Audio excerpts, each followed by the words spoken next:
Welcome to shops of blessing. దేవుని కృపలో భద్రపరచబడి నూతన దినములో ప్రవేశించాం. ఈనాటి దేవుని వాగ్దానం, విడువక నీ ఎడల కృప చూపుచున్నాను. I have drawn you with unfailing kindness. యెర్మీయా గ్రంథం 31వ అధ్యాయం 3వ వచనం. Praise God. ఈ నూతన దినములు దేవుడు మీ కొరకు సిద్ధపరిచిన ప్రతి దీవెన ఆకాశపు వాకిళ్ళు విప్పి మీ మీద కృంభరించునుగాక. మరి ఒక నూతన దినాన్ని ఆరంభిస్తున్న నేపథ్యములో ప్రేమ కలిగిన వాగ్దానము ద్వారా ఆయన మనల్ని దర్శిస్తూ ఉన్నాడు. ప్రస్తుత పరిస్థితులలో మనకు ఆదరణ కలుగ చేసి ధైర్యపరిచేటటువంటి అద్భుతమైన వాగ్దానం. మారుతున్న పరిస్థితులు మనం అనుకోని రీతిలో అందరికీ దూరమైపోయి ఎవరికి ఎవరు కాకుండా ఉన్న పరిస్థితులు ప్రస్తుతం మనము చూస్తూ ఉన్నాం. స్వలాభము కొరకు స్వార్థపరులైనటువంటి ఈ ప్రస్తుత పరిస్థితుల్లో అంచె దినముల్లో అపాయకరమైన కాలములు వచ్చుననే మాట మనం ప్రత్యక్షముగా చూస్తూ ఉన్నాం. బంధాలకు బంధుత్వాలకు రోజులు లేవు. ప్రేమలు చల్లారిపోయాయి. ఇలాంటి నేపథ్యములో ఈ మాటలు వింటున్న నీవు ఒకవేళ ఒంటరివైన నేపథ్యం ఉన్నదేమో. అనేక పరిస్థితులు నిన్ను తికమక పెడుతూ ఉంటుండగా, ఆందోళనకరముగా ఉంటుండగా ఏం చేయాలో తోచని నేపథ్యములో నువ్వు ఉన్నావేమో. ఎవరినైనా సలహా అడుగుదామన్నప్పుడు కూడా పరిస్థితుల రీత్యా నీకు దూరస్తులైన వారే కనబడుతున్నారు, కానీ నిన్ను హత్తుకుని నేను ఆదరించేవారెవరు కనిపించటం లేదేమో. దేవుడు నీతో మాట్లాడుతున్నాడు. నీ ఎడల కృప చూపేటటువంటి దేవుడు, నిన్ను విడువక నిన్ను హత్తుకొని నిన్ను దీవించి నెమ్మది కలుగు చేసి ఆదరణనిచ్చి నడిపించేటటువంటి గొప్ప దేవుడు నీతో పాటు ఉన్నాడు. ఏ సమయమైనా సరే, ఏ స్థితిలోనైనా సరే, నీ మార్గములో, నీ పరిస్థితులలో, నీ ఇరుకులో, ఇబ్బందులో, నీ అనారోగ్యములో, నీ వేదనలో, నీ దుఃఖములో ఎప్పుడు కూడా విడువనటువంటి గొప్ప దేవుడు ఆయన.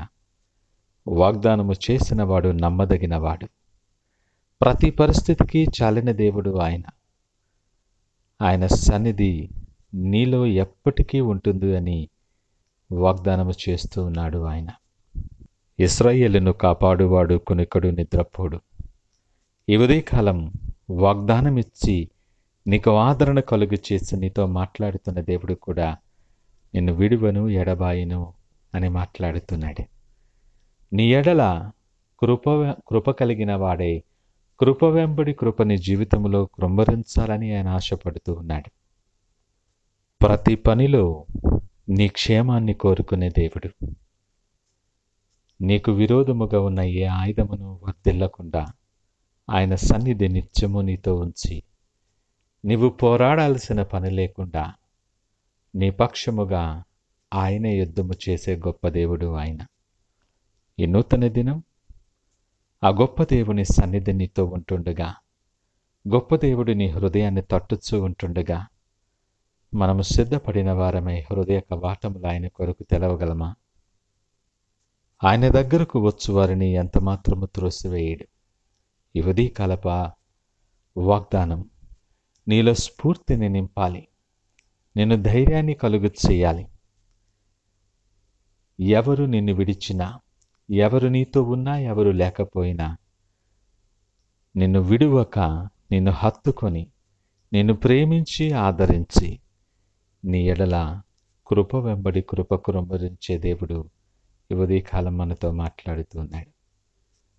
ఈ దినాన్ని ఆరంభిస్తున్న నేపథ్యంలో మన ప్రతి అడుగు బలపరచబడి, ప్రతి ఆలోచన స్థిరపరచబడి ఆయన కొరకు సాక్షార్థమై మనం వాడబడులాగున ప్రార్థనాపూర్వకముగా దినాన్ని ఆరంభిద్దామా? ప్రార్థించుకుందాం. పరిశుద్ధుడు, ప్రేమ నమ్మకమైన మా యేసయ్య స్తోత్రాలు. నిత్యమైన ప్రేమతో మమ్మలను ప్రేమించేవాడా, మీకు వందనాలు. నువ్వు విడువక మా ఎడల నిత్యము నువ్వు కృప చూపుతున్నటువంటి నీ ప్రేమను బట్టి నీకు వందనాలు. నీ ప్రేమలో నిలిచియుండి, నీ కృపలో నిలిచియుండి, మీరు సిద్ధపరిచిన ప్రతి దీవెన మేము పొందుకొనులాగిన మమ్మల్ని సిద్ధపరచండి. నువ్వు సిద్ధపరిచిన మార్గములో మేము నడుస్తూ అనేక మందికి సాక్షాత్తముగా మమ్మలను మార్చి బలపరిచి మీరే మహిమ ఘనత ప్రభావాలు పొందుకోమని యేసు నామమున అడిగి వేడుకొనుచున్నాము తండ్రి. ఆమేన్. God bless you.